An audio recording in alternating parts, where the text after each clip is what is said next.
Aalborg Futsal Klubs bedste hold i U17 drenge har i år kvalificeret sig til finalen om det danske mesterskab. Finalen spilles som et Final Four med deltagelse af de to bedste hold fra Jylland Fyn og de to bedste hold fra København Sjælland.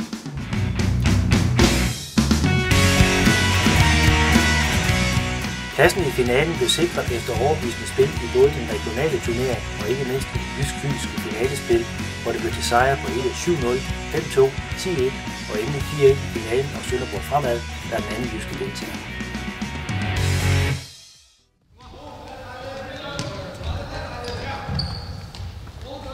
Ikke overraskende er spillerne på holdet godt tilfredse med, at de i år har nået finalen.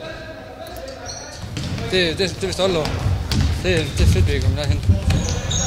Jeg synes, det er rigtig fedt, at vi er kommet så langt, og ja, jeg er rigtig stolt over, sådan, hvor godt vi har spillet, og de modstandere, vi har vundet over, de har været gode, så det er bare endnu mere cadeau til os, at vi har vundet og kommet så langt.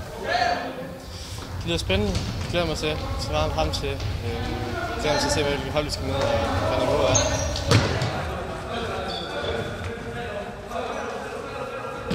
Også Claus Jørgensen, der har trænet holdet de sidste 5 år, er godt tilfreds med holdets præstation hidtil i årets turnering. Jeg tror, vi er et skridt foran alle de andre heroppe indtil nu, og teknisk har vi jo rigtig godt hold, det har vi vist længe, men jeg tror, vi er længere fremme i forhold til rotationer og i forhold til forsvarsspil end mange af de andre hold. Nu kommer vi op mod de sjællandske hold, hvor jeg tror, at niveauet er helt markant anderledes, så det bliver spændende at se, hvordan og hvorledes.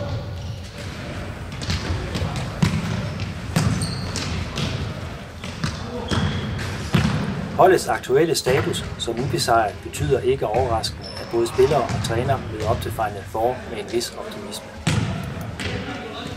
Jeg tror, vi kommer i hvert fald til finalen, det er jeg næsten sikker på. Og så, jeg tror også, vi når. Jeg synes, vi spiller godt i år. Vi må se, men satser i hvert fald på det. Og træner hårdt op til. Vi ser, hvad der sker. Det er svært at have nogle forventninger til Final Four, fordi vi ved ikke, hvad vi er oppe imod. Vi har set det ene hold, som vi er med videre, men hvem vi får i en semifinal, det ved vi jo selvfølgelig ikke endnu.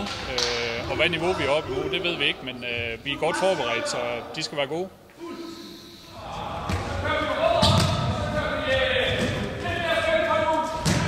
For træner Claus Jørgensen behøver årets finaleplads ikke nødvendigvis at være endestationen for dette hold. Hvor langt holdet kan nå er ifølge ham mere et spørgsmål om spillernes egne ambitioner. Jamen, hvis det er det her, de vil, så kan de nå langt. Med mange af de ting, vi har fået koblet på i år, specielt i forhold til angrebsformationer og i forhold til defensive formationer, er vi nået rigtig, rigtig langt og kan selvfølgelig trække det endnu videre, hvis vi træner mere og mere. Så gode muligheder for et hold i ligaen på sigt i hvert fald, hvis det er det, spillerne vil.